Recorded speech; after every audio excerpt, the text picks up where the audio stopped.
En 1986, j'ai publié L'histoire de l'astrologie avec Serge Hutin, qui est une réédition d'un ouvrage qu'il avait publié en 68. Et j'ai fait toute une partie qui s'appelle La pensée astrologique, que je vous recommande vivement. Et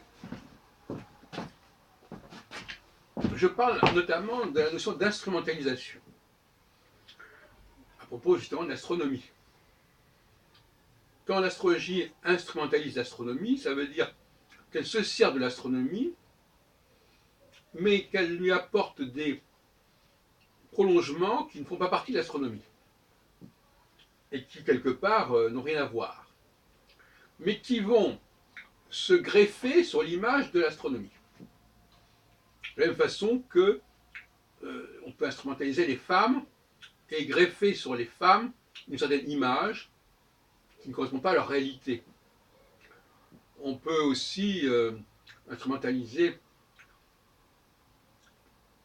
un peuple, un dieu, etc., etc. Et ça se résout en trois concepts. Ce que je veux, ce que je peux et ce que je dois. Le devoir, le pouvoir, le vouloir. Ce que je dois, c'est la façon dont j'ai été instrumentalisé. C'est une instrumentalisation qui détermine ce qu'on attend de moi, ce qu'on voit en moi. À tort ou à raison. Ce que je veux, ce que je voudrais, c'est autre chose. C'est ce que moi, j'imagine sur ma propre personne. Comment je me projette, moi, dans l'avenir.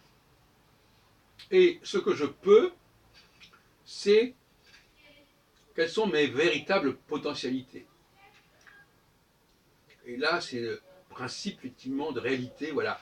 Qu'est-ce que je peux par-delà ce que moi, j'imagine être, ou ce que les autres imaginent être, qu'est-ce que je suis réellement.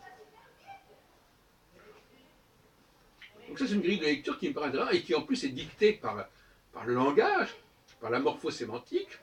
Et si la morphosémantique a élaboré ces trois verbes, le vouloir, le pouvoir et le devoir, c'est pas par hasard, parce que ça correspond vraiment à une triple problématique existentielle. Et puis alors, il y a aussi la question du contre-transfert. Le contre-transfert, c'est justement comment je vis ce que les gens projettent sur moi, ce que les gens attendent de moi. Et là, par exemple, dans le domaine des professions comme l'astrologie, le contre-transfert est un problème majeur. Est-ce que l'astrologue doit s'identifier à ce que les gens attendent de lui? Est-ce que l'astrologie doit devenir ce qu'on attend d'elle? Ou est-ce qu'il est important qu'elle soit d'abord ce qu'elle est capable d'être réellement et non pas ce qu'on imagine qu'elle puisse être? Et puis il y a aussi ce que l'astrologie imagine pouvoir être, ce qu'elle rêve d'être. On a toujours ce triple niveau. Et beaucoup d'astrologues semblent complètement être prisonniers du contre-transfert, c'est-à-dire qu'ils s'imaginent que ce qu'on attend de l'astrologie, c'est ce que doit être l'astrologie. Ou ce qu'on attend d'eux, c'est ce qu'ils doivent faire. Je me souviens d'un colloque, je crois que c'était à Angoulême en 92, où Christian Duchossoir a dit, ben oui, voilà, puisqu'on attend ça de nous, il faut que nous soyons à la hauteur de leur attente. Vous savez que c'est très dangereux ce genre de démarche, de vouloir correspondre à l'attente de l'autre, par-delà ses vraies capacités, par-delà ses vraies potentialités. Et il serait bon que l'astrologie revienne à une conscience plus lucide de ce qu'elle est réellement capable de faire, son pouvoir, et non plus son devoir ou son vouloir. Les astronomes eux-mêmes vivent mal cette situation. Parce que, d'un côté, il y a les astrologues qui se font une certaine idée, qui instrumentalisent en fait le cosmos, qui l'utilisent à leur guise, qui lui attribuent des fonctions ou des qualités qu'il n'a pas forcément. Et ça, c'est donc le devoir. L'astronomie a longtemps été confrontée à un devoir, c'est-à-dire à quoi vous servez, et on veut que vous serviez à cela. Et donc, finalement, ils étaient soumis, quelque part, au diktat de l'astrologie, d'une certaine manière. Et puis, il y a le vouloir, ce que les astronomes voudraient être, ce qu'ils imagineraient être, ce qu'ils rêveraient d'être.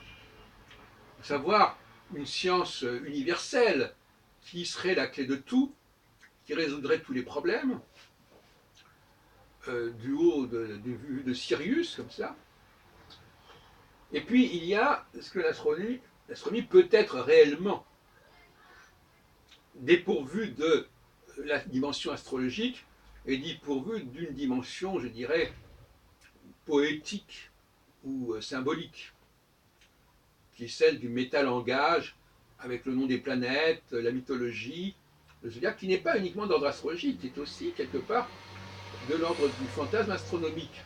C'est pas par hasard que les astronomes modernes ont utilisé le vivier mythologique pour désigner les nouvelles planètes, ce qu'ils n'étaient pas obligés de faire. Que ce soit pour les planètes ou que ce soit pour les astéroïdes, comme l'astéroïde découvert. Nous y reviendrons dans une autre vidéo. Et puis il y a le pouvoir de l'astronomie, c'est-à-dire ce qu'elle est réellement. Et sans se résigner à n'être que cela. C'est-à-dire, voilà, il y a des astres qui sont là. Bon. On peut s'en servir un petit peu pour pour l'orientation. Enfin, ça se faisait aujourd'hui, c'est de moins en moins évident. Pour s'orienter sur la mer, pour bon, enfin, des choses assez pratiques comme cela qui peuvent servir. Et au XVIIe siècle, l'astronomie servait essentiellement pour la question de la navigation notamment. Voilà. Et puis alors, il y a aussi une question plus complexe au niveau de la religion. Est-ce que les juifs sont instrumentalisés? Est-ce que qu'est-ce qu'ils sont en eux-mêmes? Qu'est-ce qu'ils peuvent être? Qu'est-ce qu'ils doivent être? Qu'est-ce qu'ils veulent être? On peut prendre ça aussi, on peut dire aussi ça pour les Français, pour les Anglais, pour les chrétiens. Voilà un triple questionnement qui, à mon avis, s'avère extrêmement fructueux. Que veux-tu? Que peux-tu? Que dois-tu?